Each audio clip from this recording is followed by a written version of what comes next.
we all set? Yeah. Good evening. My name is Karen McDonald, and I'm the Oakland County Prosecutor.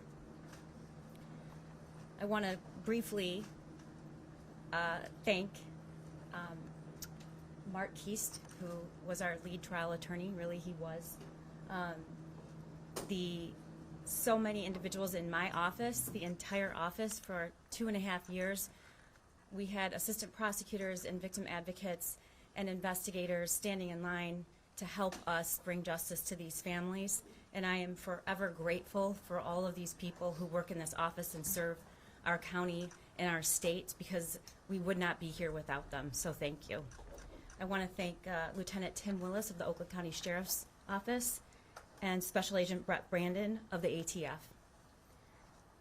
They were instrumental in this prosecution and conviction. They were devoted, they were dedicated, and I couldn't ask for 2 more law enforcement partners that were as dedicated to victims as these 2 men. Most of all, I'd like to thank the mothers and fathers standing to the right and left of me.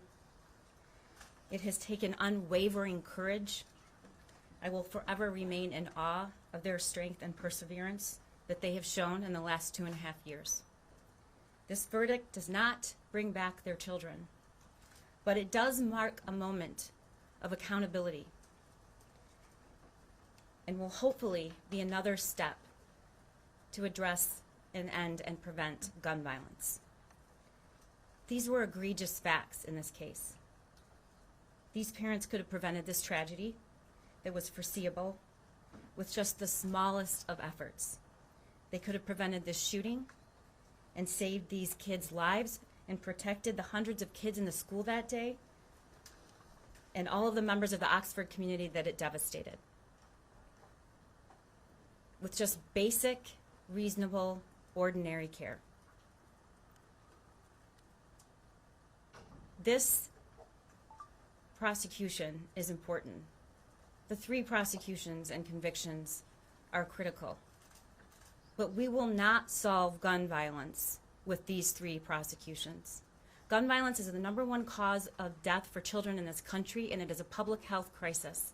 And we will not be able to address it until we start treating it like a public health crisis. And yes, access to guns is a critical piece of that, but it's not the only piece.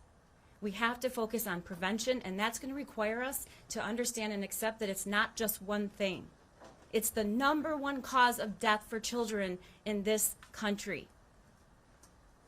So I refuse to take a victory lap with these prosecutions. It will not bring back these kids.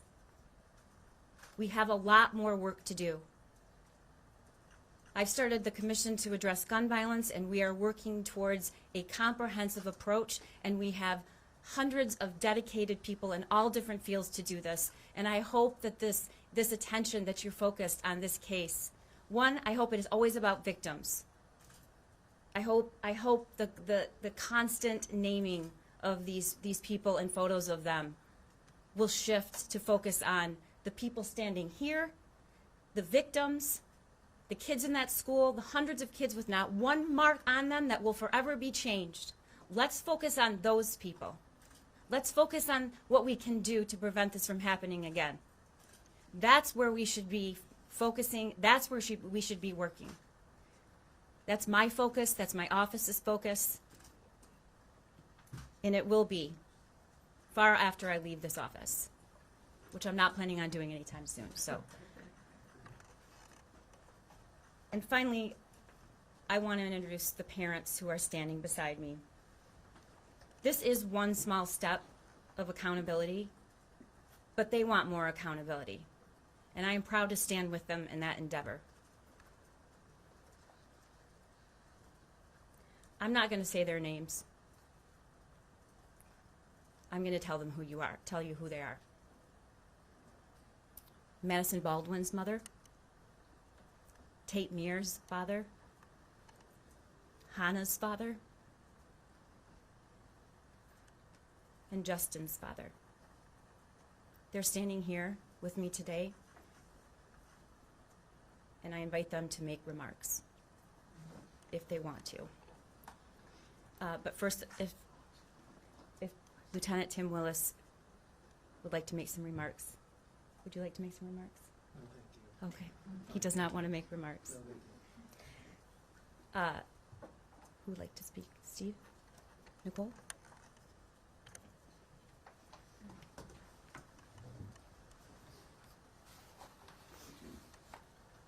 So first of all, I just want to thank Prosecutor McDonald, Prosecutor Keese, for the marvelous job that they've done, putting in the long hours, them and their team, as well as Lieutenant Willis, Agent Brandon, and the whole law enforcement team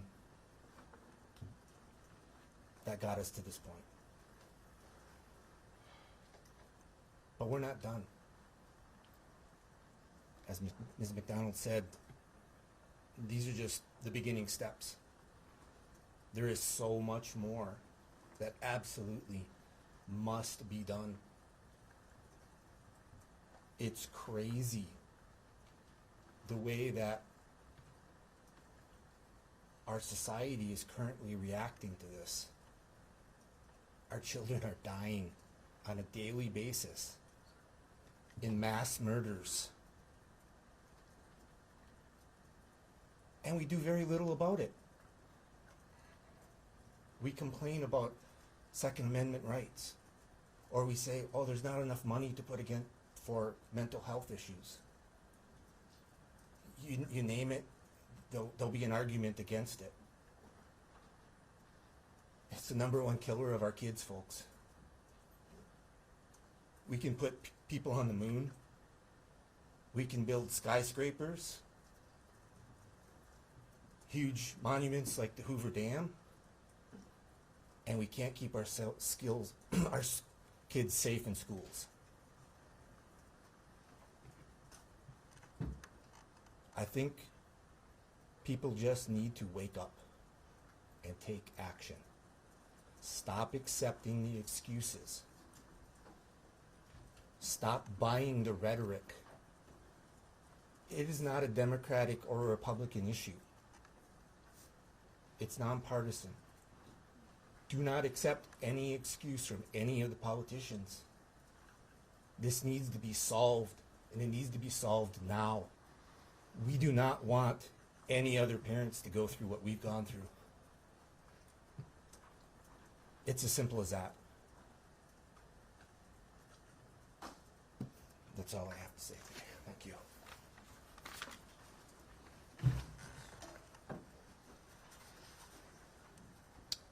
Buck Myre, Tate's dad, first of all. I want to thank Karen and Mark, Lieutenant Willis, Special Agent Brandon. We met a couple folks that did some work behind the scenes. You guys obviously busted your tails, and we appreciate it. And you know, I kind of want to echo what Steve was saying here. This is a deep issue, and it's not going to be an easy one to solve. And it's more than the gun. Our kids are not doing well these days. We're in a mental health crisis. So the gun is just a tool. So we got to look at other things other than the gun. We got to see what we can do to support these kids better. And that, both parties should be looking at that. This is a nonpartisan issue. We need to solve this because no parent should go through the hell we're going through. And lastly, you know, we've taken care of 3 legs of November 30th. And there's still a 4th leg, and that's the school. And it's time for the school to pony up. It's time to break up that administration country club. And it's time for change. Because we've got 4 kids here dead. And nobody wants to take any accountability. That needs to start tomorrow. Thank you very much.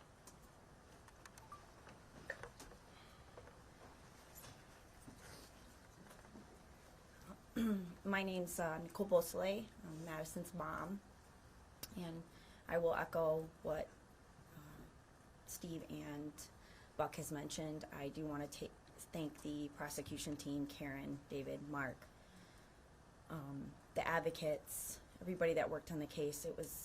They have really been that piece that's kind of held us together and really pushed for us and made sure that every step we took, we kept continuing forward. But what I really want to thank is the three families that stand with me. This has been a really hard road, and the friendships that I've made with these families are friendships that I wish I didn't have to make the way I did, but these people are some of my best friends, and I thank them more than they will ever know.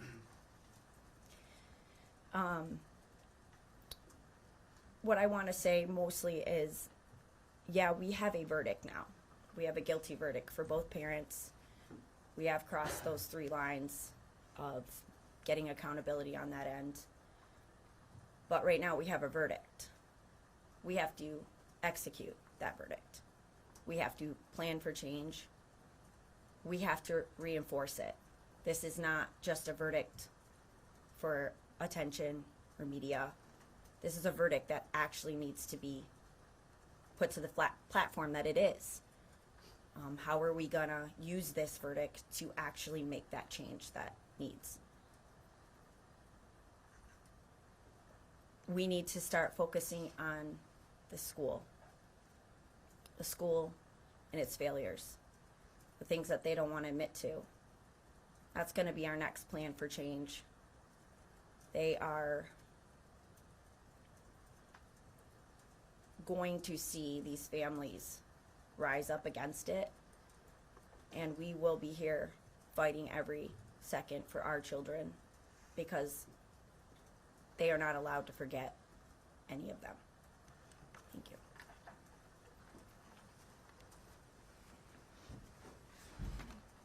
Good evening, everybody. Craig Schilling, I'm Justin's father. I'd like to start out addressing Karen and the prosecuting team. Thank you so much for your hard work. I can't thank you enough for your efforts in all of this.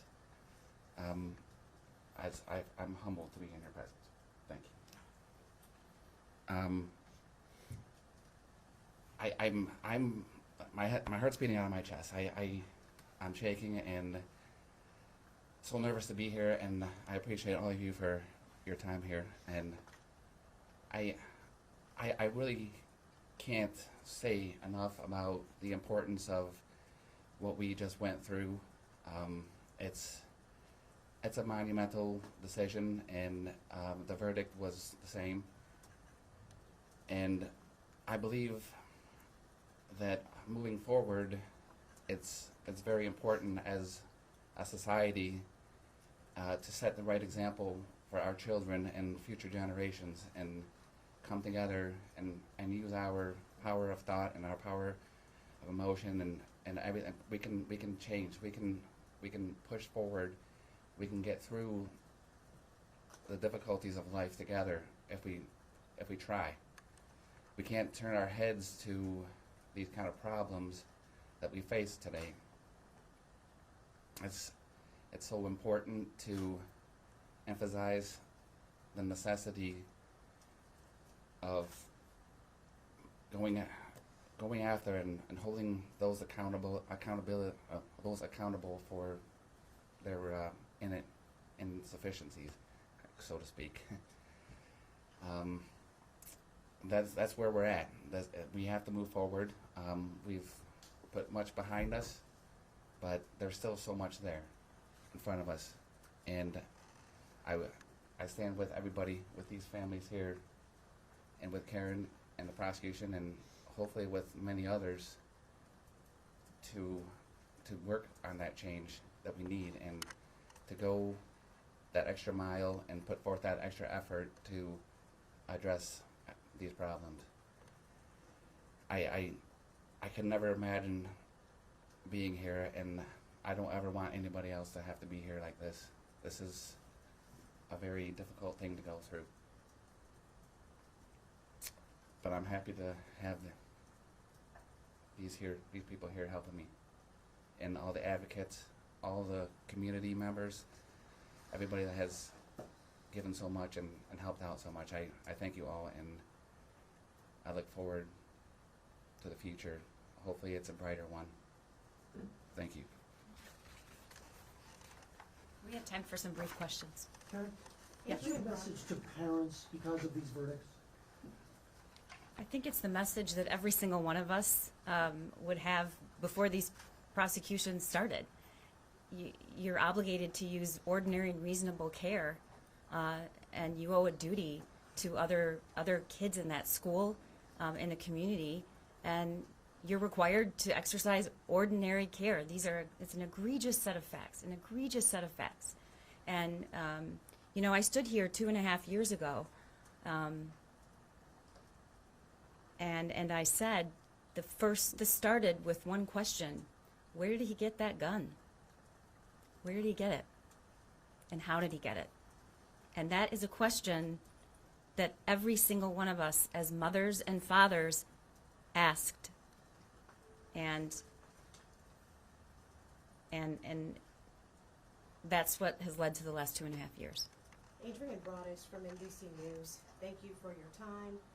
Really quickly, now that we have a guilty verdict, how will you use this to create change? And what message do you have to other prosecutors around the country who are looking at what happened here, the history made in Michigan?